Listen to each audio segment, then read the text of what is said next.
if you were going to pick a force that fills people with terror, if you were going to pick the perfect terror tool from history, who would you choose? For those living in the early Soviet Union, the N.K.V.D. was the very real realization of terror and propaganda that sought to eliminate anti-party messages and undesirable individuals from the roots of Soviet society. In today's episode, we'll be discussing this very organization and the very weapon of Stalin's purge.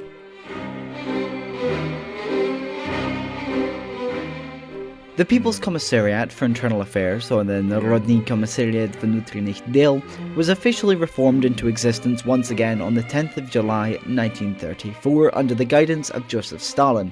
It was reformed to provide the party with greater control over the citizens, in line with Soviet law, and it was to replace the OGPU, or the Joint State Political Directorate, as the main all-union security force.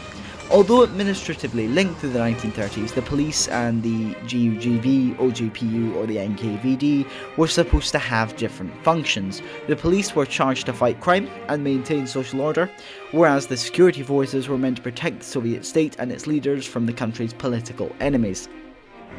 In April 1930, an old NKVD report took a direct approach to the issue of social instability. According to the study, the state's socialist offensive had left the police with entirely inadequate numbers for the responsibilities assigned to them.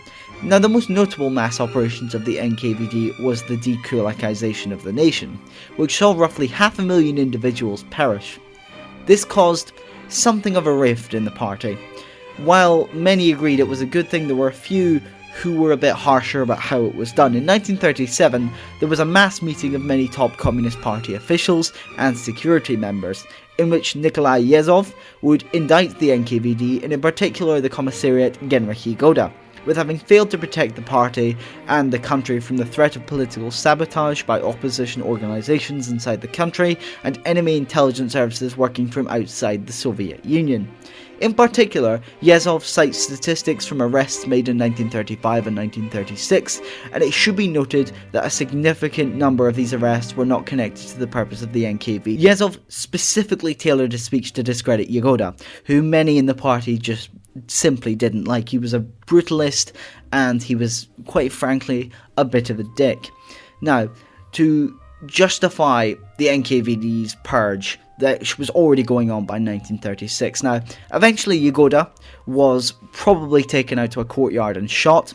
He was replaced by Yezhov in the mid-1930s, and under his watch there was the highest extent of the purge, which had crippled the Soviet military, crippled the Soviet factories, and the Communist Party, and well, security forces. It was a pruning of old members, so to speak. Now, many of these leaders were found guilty of crimes they hadn't committed and were simply executed because they were no longer useful to Stalin.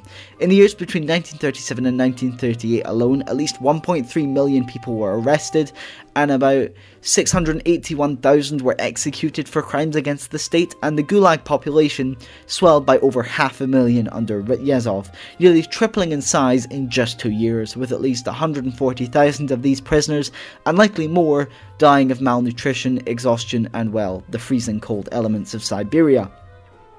In 1941, under the leadership of Lavrenti Beria, the GUGB was liquidated and formed into the People's Commissariat for State Security, or the NKGB.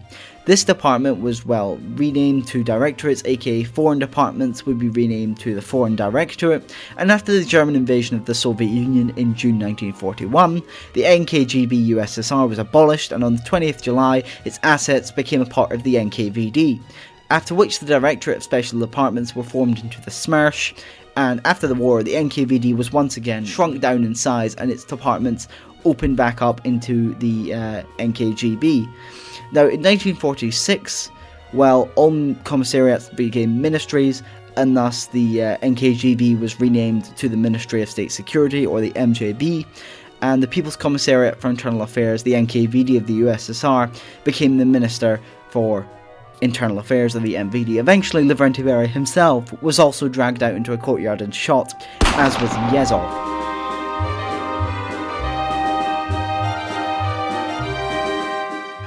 The agency was headed by a People's Commissar, who was, well, a minister later on. His first deputy was the Director of State Security of the GUGB.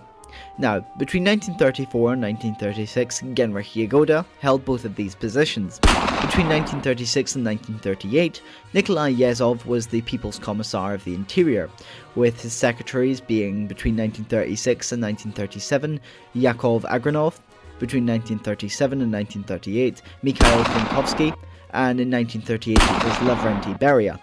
Now, between 1938 and 1935, Lavrenti Beria was probably the most infamous People's Commissar for the Interior, later Minister, and in 1938 to 1943, Vsevolod Merkulov was the Director of State Security. Now, between 1945 and 1946, Sergei Kruglov was then again appointed as the Minister for the Interior, or People's Commissar for the Interior, and I could not find who exactly his deputies were. Now, the top rank was the Commissioner General of State Security from 1935, then it was the Commissioner of State Security 1st to 3rd class, then it was the Commissioner of State Security, but it was known as a Senior Major before 1943. Then in the Senior Commanding Staff you had the Colonel of State Security, which was known as a Major before 43, Lieutenant Colonel, which was known as a Captain before 43, and Major, which was known as a Senior Lieutenant before 1943. Then you had the mid-level commanding staff, which saw a Captain of State Security, which was known as a Lieutenant before 1943. Then you had the Senior Lieutenant, which was not in existence. It was, well, pretty much a Junior Lieutenant between 1943. Now, then you had the Lieutenant, which was a Sergeant between 1943. And then you had the Junior Lieutenant, which was then a Sergeant before 1943.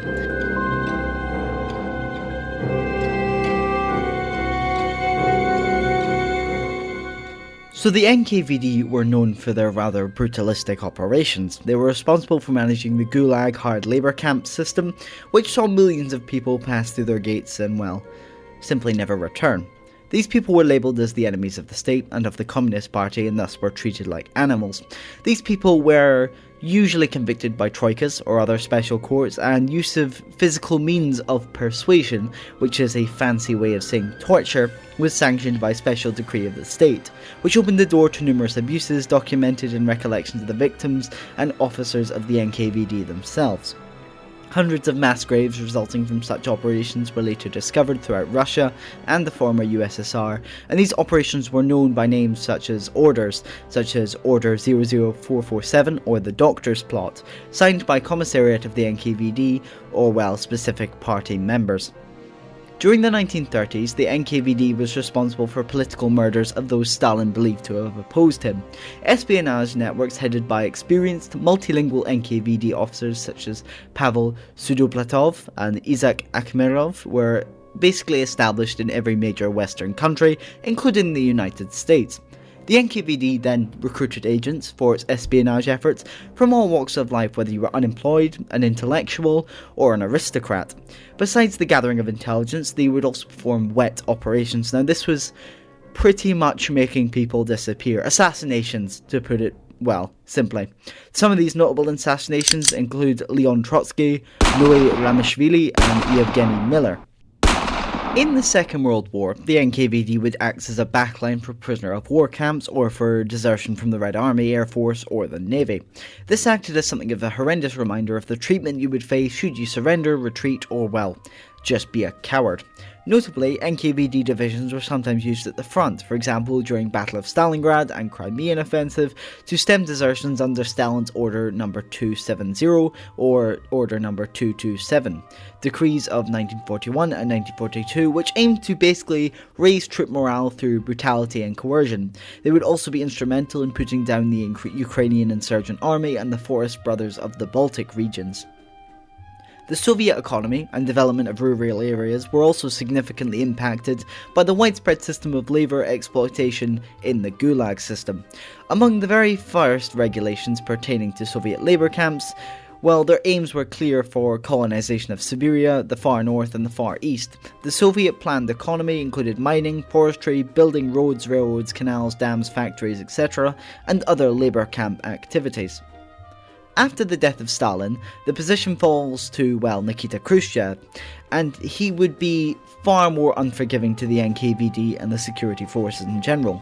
Many of the gulags would see themselves shut their doors and the prisoners within repatriated, and, well, sometimes cleared of all charges, many having their deceased family members repatriated. Only a limited number of people were actually rehabilitated, being cleared of all charges, and at this point the N.K.V.D. would have been changed to the M.V.D. or the Ministry for Internal Affairs. Well, I hope you found today's episode probably quite morbid, but I hope you found it interesting. It's been a video that I've been meaning to make since I started doing Soviet things. It's, which, speaking of, I was planning to remaster the old videos and redo the Soviet Army video. I wouldn't get rid of it, but I would simply remake it into today's style if you would all like that. Now, since we're in 2024, I do have a schedule. This should be up by the 14th, maybe the 15th at the latest.